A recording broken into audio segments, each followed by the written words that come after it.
Hello मेरे प्यारे दोस्तों, आप सभी को मेरे यूट्यूब चैनल कहानी का खजाना में स्वागत करती हूँ। आई होप आप सभी लोग खुश होंगे, स्वस्थ होंगे।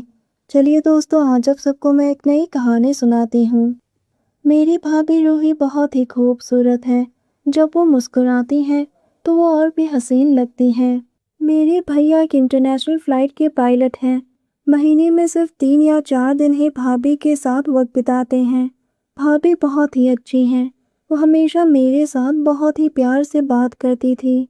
शुरुआत में तो सब सामान्य था, लेकिन धीरे धीरे उनके व्यवहार में अचानक से बदलाव आने लगे। वो मेरे साथ ज़्यादा से ज़्यादा वक्त बिताने लगी। कभी कभी वो मेरे कंधे पर अपना हाथ रख देती थी, तो कभी प्यार से मेरे बालों में हाथ फेरती थी, और कभी कभी वो बैठकर बातें करते वक्त मेरी जांघों पर भी अपना हाथ रख देती थी। दोस्तों, चैनल पर पहली बार आए हैं तो इस वीडियो को लाइक शेयर और सब्सक्राइब करें और एक प्यारा सा कमेंट ज़रूर कर दें।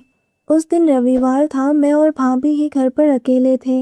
मैं अपने कमरे में बैठा हुआ था, तभी भाभी आ गई। उन्होंने एक बहुत ही खूबसूरत सी साड़ी और गहरे गले वाली ब्लाउज पहनी थी।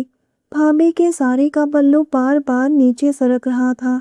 भाभी ने शरारती अंदाज में कहा, अभय, कल मैं नेहा के घर पार्टी में गई थी और मैंने हाई हील पहनी हुई थी, जिसकी वजह से मेरे पैरों में बहुत दर्द हो रहा है। मैं ठीक तरह से चल भी नहीं पा रही हूँ। अगर तुम्हें कोई प्रॉब्लम नहीं है तो क्या तुम थोड़ा मालिश कर दोगे? मैं भाभी की बात सुनकर हैरान रह गया। मैंने कहा, भाभी, मैं कैसे? भाभी ने मुस्कुराते हुए कहा, बस पैर ही तो दबाना है। क्या तुम अपनी भाभी के लिए इतना भी नहीं कर सकते हो? इतना कहते ही वो मेरे बिस्तर पर आराम से लेट गई और अपनी साड़ी को थोड़ा ऊपर सरकाकर दोनों टांगे मेरी तरफ। मैं थोड़ा सा हिचकिचाते हुए उनके पैरों के पास बैठ गया। धीरे धीरे उनके नरम और मुलायम पैरों पर अपने हाथों से मालिश देना शुरू कर दिया। भाभी ने आंखें बंद कर ली और मेरे हाथ लगाते ही वो एकदम से सिहर उठी। मैंने कहा, भाभी, लगता है आपको आराम मिल रहा है।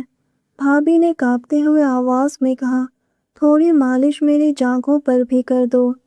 भाभी ने साड़ी को थोड़ा और ऊपर सरका दिया। मैंने भी हिम्मत करके उनकी जांघों तक मालिश शुरू की। इस बार भाभी को मालिश करते हुए मेरे हाथ कांपने लगे। भाभी ने मेरे हाथ को पकड़ते हुए कहा, देवर जी, थोड़ा जोर से दबाओ ना। मैंने कहा, भाभी, अब बस बहुत हो गया, अब और नहीं। भाभी ने धीरे से कहा, आज बहुत दिनों के बाद किसी मर्द का स्पर्श महसूस कर रही हूँ। अभय, तुम्हारे हाथों में तो जादू है।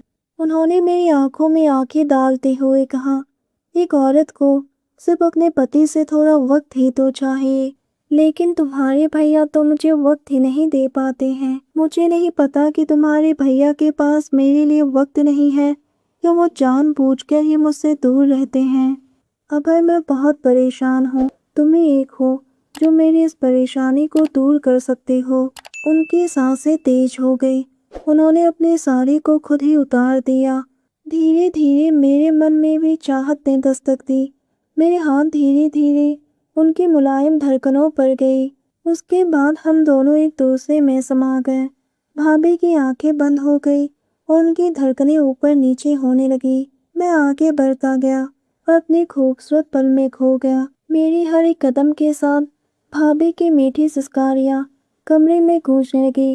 रात भर मैं भाभी की परेशानी दूर करने में लगा रहा। सुबह के 4 बजे भाभी की परेशानी कुछ हद तक कम हो गई। वो अपनी उंगलियों से धीरे धीरे मेरी छाती को सहलाने लगी और धीरे से कहा, पैरों का दर्द तो बस एक बहाना था। असल में मुझे मेरी परेशानियां दूर करने के लिए तुम्हारी मदद की ज़रूरत थी। मैंने भी उसके माथे को चूमते हुए कहा, भाभी, जब भी आपको मेरी ज़रूरत हो तो आप बस कह देना कि आपके पैरों में बहुत दर्द हो रहा है।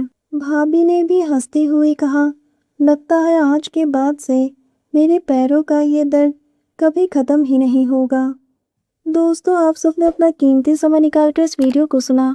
इसके लिए आप सभी को धन्यवाद कहती हूँ। धन्यवाद दोस्तों।